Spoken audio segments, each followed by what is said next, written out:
I'm on my catamaran right now, and wait until you see what is underneath the sheets.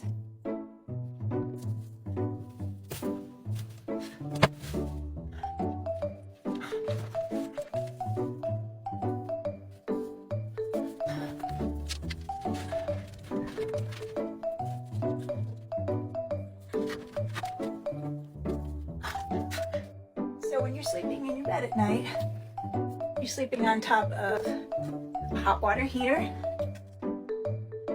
the Raymarine navigation.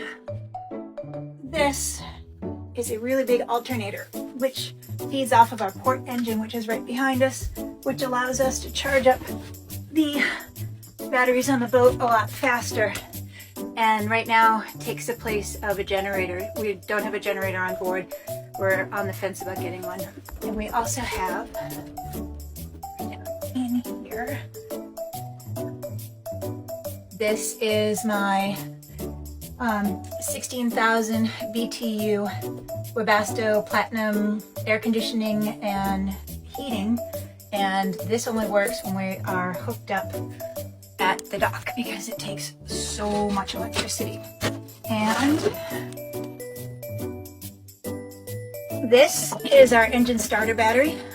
It is separate from all the other batteries, so if you screw up and run down all of your house batteries, which are right here, you can still start your engine and get home, which is a good thing.